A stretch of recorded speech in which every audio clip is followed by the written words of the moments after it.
Hari ni orang dah tak kisah dah pendapatan dia haram, kereta dia haram, rumah dia haram, pencarian rezeki mereka haram, pencarian harta mereka haram. Mereka dah tak kisah dah. Bismillahirrahmanirrahim. Allahumma salli ala sayyidina Muhammad wa ala ali Muhammad. Saudari Islam yang dirahmati oleh Allah Subhanahu Wa Taala. Aku nak bawa korang satu cerita mengenai sahabat Nabi. Abu Dujannah adalah seorang sahabat Nabi SAW. Seorang sahabat yang bertakwa kepada Allah Subhanahu Wa Taala. Kehidupan dia sangat miskin dan keluarga dia pun hidup dalam keadaan miskin. Tapi mereka bersyukur dengan setiap apa yang telah diberikan oleh Allah Subhanahu Wa Taala di atas kekurangan rezekinya. Setiap kali Abu Dujannah solat subuh dan selepas Nabi SAW memberi salam, Abu Dujannah terus bergegas untuk balik ke rumah. Nabi perasan Abu Dujannah tidak tunggu bersama Nabi untuk berdoa bersama. Pada suatu ketika Nabi SAW bertanyakan kepada Abu Dujannah, "Wahai Abu Dujannah, kenapa aku melihat engkau setiap kali selepas solat subuh engkau terus bergegas balik ke rumah? Kenapa engkau tidak bersama-sama daku untuk berdoa kepada Allah Subhanahu Wa Taala dan minta sesuatu kepada Allah Subhanahu Wa Taala?" Abu Dujannah terus terdiam. Dan kali kedua apabila Nabi SAW bertanyakan kepada Abu Dujannah, dan Abu Dujannah memberitahu, "Ya Rasulullah, sesungguhnya aku ada alasan aku sendiri." Kata Abu Dujannah, "Sesungguhnya kerana di rumah aku ada satu pokok kurma. Pokok kurma ini dimiliki oleh jiran aku. Jiran aku ini adalah orang yang munafik. Maka pokok kurma ini, dahan dia, buahnya sentiasa apabila berguguran akan terkena rumah aku dulu. Aku bimbang anak aku termakan buah kurma yang bukan milik mereka. Aku tidak sanggup melihat anak-anak aku ataupun keluarga aku makan benda yang haram. Aku nak keluarga aku jauh daripada neraka Allah Subhanahu Wa Taala." Itulah ketakwaan. Maka apabila mendengar dalam keadaan sebegitu, maka Nabi SAW menangis dalam keadaan air mata yang mulia Nabi SAW berguguran begitu deras.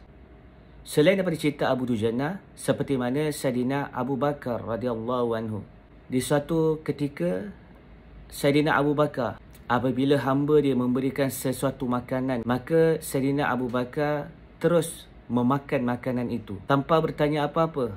Setelah makanan itu ditelan, maka Saidina Abu Bakar bertanya kepada hambanya, "Daripada manakah kau dapat hasil makanan ini?"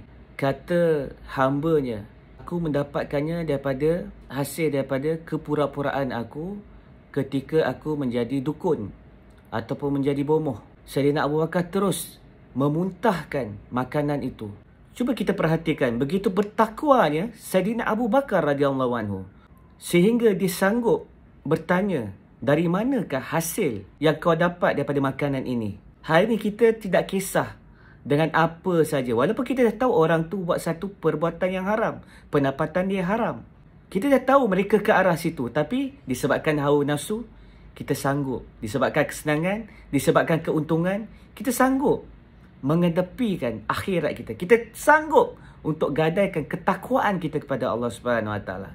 Inna lillahi wa inna ilaihi raji'un. Astaghfirullahalazim.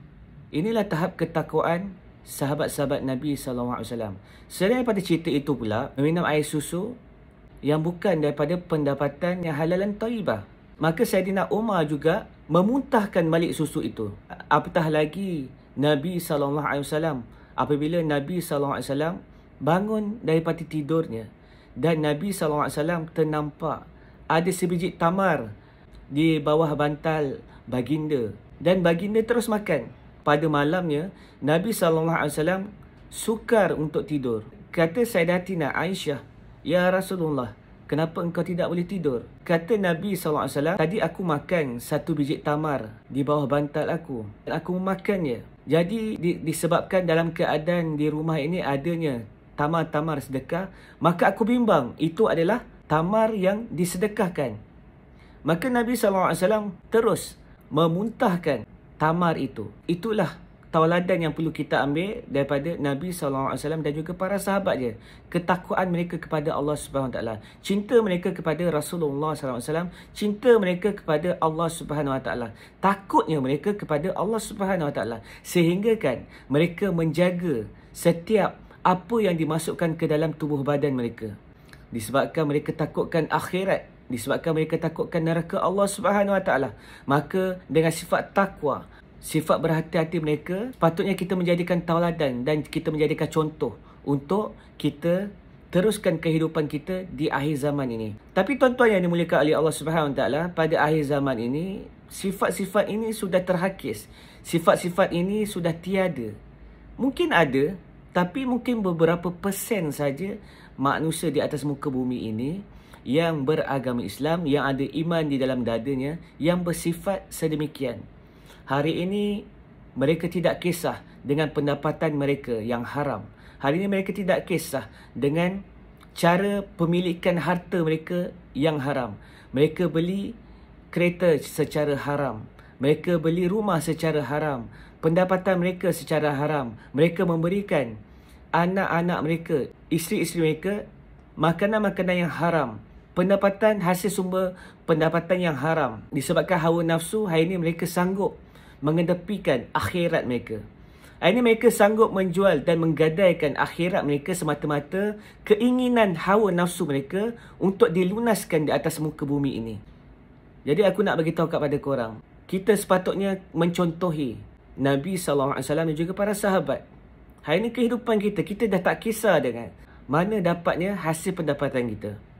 Kita dah tak kisah apa yang dimasukkan dalam tubuh badan kita. Yang penting kita dapat senang lenang. Yang penting kita dapat melunaskan hawa nafsu kita. Yang penting kita dapat habuannya tanpa memikirkan hasilnya. Adakah ianya halalan dan taibah? Kita dah tak kisah dah. Kita tak mampu nak beli rumah. Kita nak juga rumah dengan cara yang haram, dengan cara yang riba. Kita tak mampu beli kereta secara tunai. Kita nak juga seperti orang lain. Hari ini orang dah tak kisah dah pendapatan dia haram.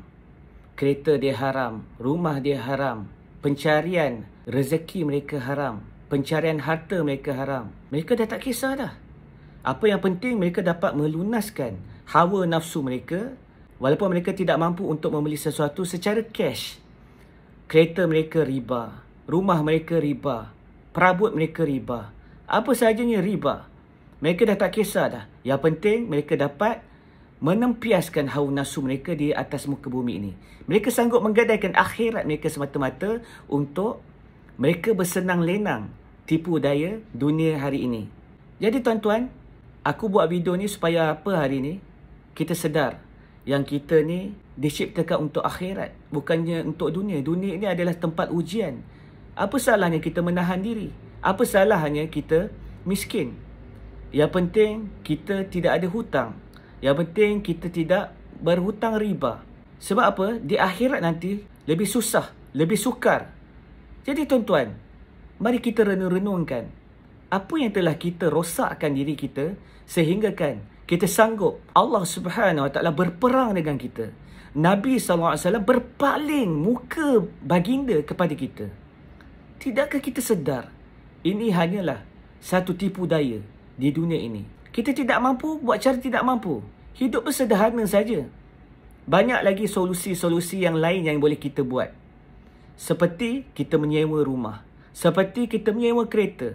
Tidak mampu kita beli motosikal. Tidak mampu kita berbasikal saja. Hari ini kita dah jauh daripada Islam yang sebenar. Sifat-sifat kehidupan kita hari ini tak sama seperti mana sifat-sifat seorang sahabat Nabi SAW.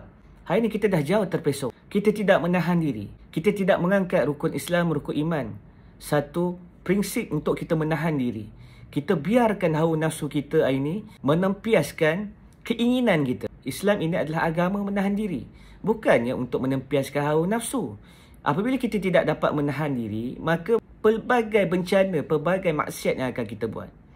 Sebab itu kita kena kembali kepada rukun Islam, rukun iman. La ilaha illallah Muhammadur Rasulullah. Ni baru betul.